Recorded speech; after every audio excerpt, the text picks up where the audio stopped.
आज जिस तरह से जेपीसी की मीटिंग में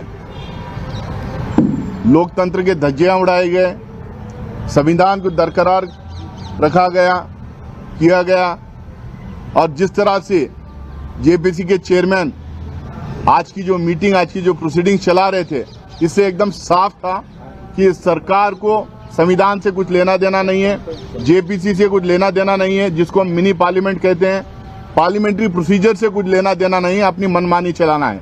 इसीलिए हम बार बार कह रहे थे 2024 के चुनाव के आसपास कि ये सरकार को अगर 400 से ज्यादा सीटें मिले तो ये संविधान बदलने का काम करेगी।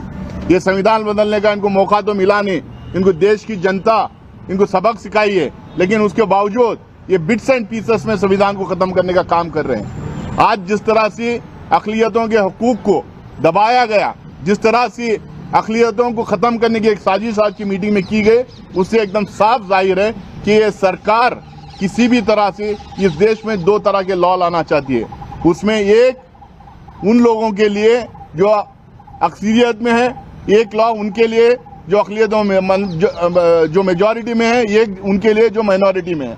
इससे एकदम साफ जाहिर हो रहा था जिस तरह से प्रोसीजर्स को बाईपास कर रहे थे।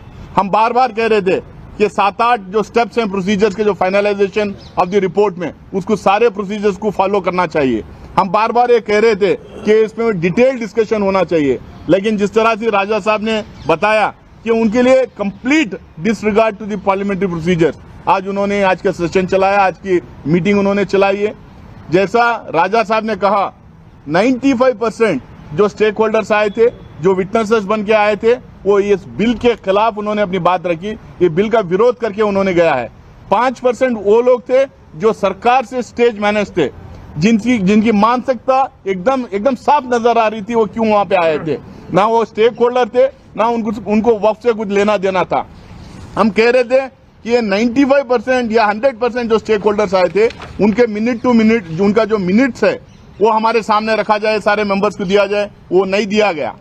जो स्टेक होल्डर्स को हम लोगों ने सवाल जो पूछे थे, उनके जो रिप्लाईज आए थे, उसका हम लोगों ने पूछा कि उसको सारे मेंबर्स को प्रोवाइड करो, लेकिन उसका कोई खुलासा नहीं था। उसने हम लोगों को कोई उसका सर्कुलेशन नहीं किया। हम लोगों ने कहा कि जो मिनिस्ट्री ऑफ माइनॉरिटी अफेयर्स, जो जेपीसी के इतने सारे प्रोसीडिंग्स में जो बैठी हुई थी, उनकी रिपोर्ट की कॉपी हम लोग को दें, ताकि उनसे हम लोगों को पता चलेगा कि इसमें ये 34-35 मीटिंग जो चले उसमें उसका निष्कर्ष क्या है करके, वो दिए नहीं। पिछले 3 स्टेट्स में जहां हम गए थे, पटना, लखनऊ और बिहार में जो मीटिंग्स हुए, जिनको 7 दिन 10 दिन का टाइम दिया गया था रिप्लाई करने के लिए, वो रिप्लाईज हम लोग को प्रोवाइड नहीं किया गया। अचानक रात के 11:30 बजे ये कुछ अमेंडमेंट जो प्रपोज किए गए थे, वो अमेंडमेंट को कंसोलिडेट करके हम लोग को भेजते हैं और कहते हैं ये कल क्लॉज टू क्लॉज डिस्कशन है।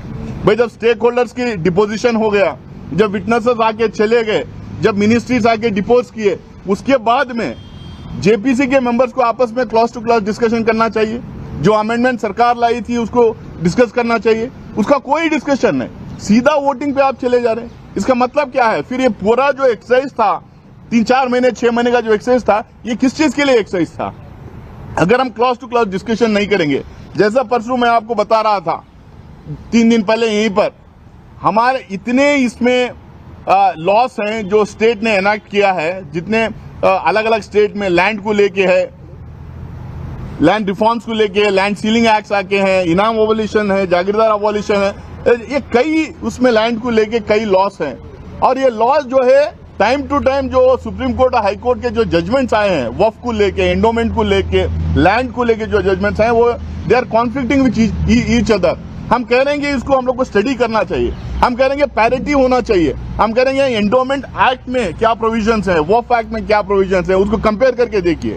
हिंदुस्तान में हर मजहब के जो रिलीजियस सेंटर्स हैं, उसको गवर्न करने के लिए, उसको एडमिनिस्टर करने के लिए एक तरह के लॉस अगर हो सकते हैं तो बनाना चाहिए हम लोग को, उसमें हमें कोई प्रॉब्लम नहीं है। लेकिन अब एकदम साफ इसमें दिखाई दे रहा है कि वहां पे एंडोमेंट, मुजराई डिपार्टमेंट के लिए अलग लॉस है, वक्फ के लिए अलग लॉस बनाए गए हैं। यहाँ पे हम लोग को ना बोलने दिया गया, ना हमारे अमेंडमेंट्स के ऊपर बात रखने दी गई। जो मूवर है अमेंडमेंट का, उसको 1-2 शब्द जनरली पार्लियामेंट में बोलने दिया जाता है, यहाँ पे बोलने नहीं दिया गया और पूरे तरह से बुलडोज करके इस बिल को लेके आ रहे हैं। सिर्फ और सिर्फ इनकी मंशा ये है, एक, दिल्ली इलेक्शन में उसका फायदा उठाएं, दूसरा इनको जो है ये माइनॉरिटीज को इस देश में सेकेंड ग्रेड सिटीजन बनाने के राह में जो है उस डायरेक्शन में ये पहला स्टेप है। बहुत बहुत शुक्रिया आप लोगों का।